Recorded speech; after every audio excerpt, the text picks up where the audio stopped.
Welcome to another episode of Tech Attack. We've all heard of Cisco, the company behind most of the world's digital infrastructure.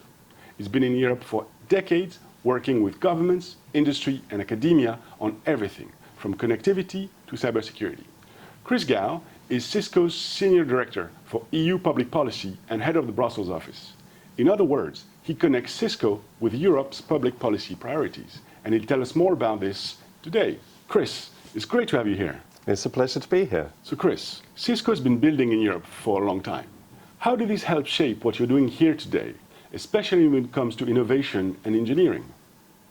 Well, Cisco just passed its 40th anniversary at the end of last year, and for 34 of those years we've been here in Europe.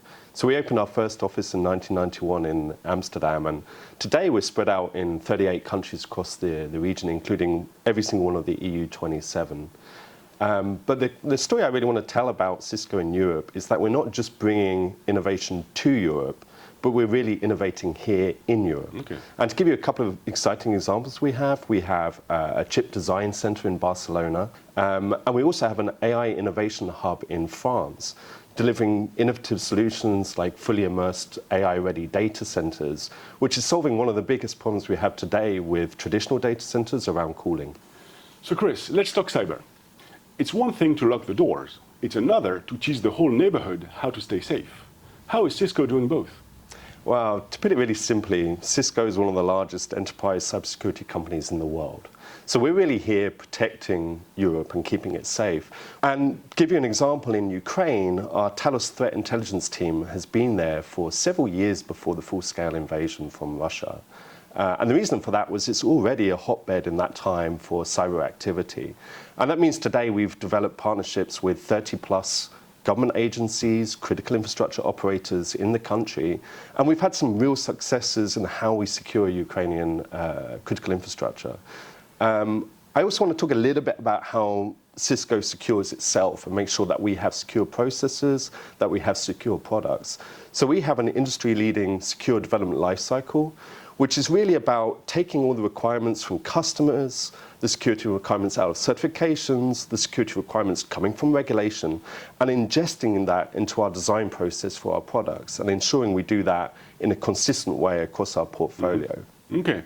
Now, so Chris, it's apparent from what you're describing to us that you've been working very closely with governments, with industry, and with academia. So, what's the magic behind all this turning these partnerships into real progress? Yeah, thanks for the question. Mm-hmm. So the crown jewels of our CSR program is our Cisco Networking Academy. And this is one of the largest skills to jobs programs in the world. So what I mean by that is we have roughly 3,000 academies across Europe, which are really partnerships with educational institutions. So think further education, secondary schools, universities, but really any environment where they want to create learning. So to date, we've trained 3.2 million Europeans from inception in 2002. But again, we really want to align with the goals of the EU in this space. So earlier this year, our CEO, Chuck Robbins, was at the launch of the Union of Skills with Executive Vice President Minzatu. And he made a commitment to align to the Digital Decade goals from the EU. And that means training 1.5 million more Europeans in basic digital skills by 2030, and also really ensuring that we have AI competences and content across our program and training 5,000 instructors within that. The other really interesting program I want to talk about is Country Digital Acceleration. So CDA, as we call it in the Cisco language, the ethos behind it is really about sitting down with government leadership and understanding what their digital priorities are, and then working with partners across industry, academia, with the public sector to deliver real projects which solve those challenges. And we have those programs in 14 European countries right now. In the Netherlands, the focus was around transport. So we worked with the Port of Rotterdam, with partners such as IBM, and we created a digital twin of their port, which really means they have a real-time view on all of their assets across the entire area of the port. And that means they're able to meet some of their own ambitious goals, whether that's around autonomous shipping or whether it's meeting some of their sustainability goals. You mentioned artificial intelligence, and I think in this day and age we can't go without talking about AI. And with AI evolving so rapidly, how is Cisco approaching the challenge of building systems that are both powerful but also trustworthy? Mm-hmm. Yeah, I mean, we have a survey that we do every year called the AI Readiness Index. Mm-hmm. And what we do is we talk to business leaders of organizations around the world and say, essentially, how prepared are you for AI today? Only 8% of European organizations thought they were fully ready today. That doesn't compare that well with the global number, which is up there at 15%. So we really need to make a step change around AI infrastructure. And that's where we believe Cisco comes in. So Cisco's role in AI is to connect and protect the AI era.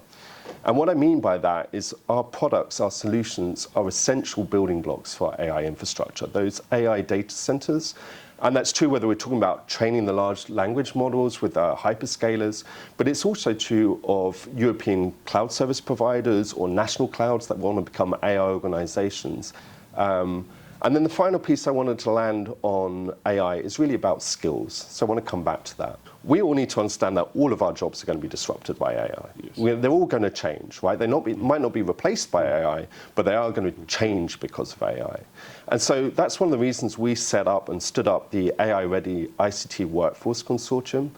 And the ethos of that consortium, which we do with a number of industry partners, with labor unions, with advisors from industry associations, is really not just about identifying where those jobs are changing and what competences and skills people will need to have, but really to be very pragmatic and then tying that through to the training which is available and which is out there, not just from Cisco, but from across our industry partnerships. Chris, as you know, there's a tradition here at Tech is that we always end up with a lighter question. And so is there like a myth or a fun fact about Cisco that you'd like to share with us today? Yeah, for sure. Not everyone knows this, but Cisco began as a love story. So Cisco's actually was started by a husband and wife team. And they were both working on the Stanford campus in California, but in two different buildings. Okay. And what they wanted to do was develop new ways to communicate from one computer in one building to the other. Okay. So that's really the start of Cisco as a pioneer in networking. And that's still the fundamental foundation of our company today. Thank you very much for sharing that with us. It's great to have had you this morning with us. So thank you all for watching. And we look forward to another episode of Tech.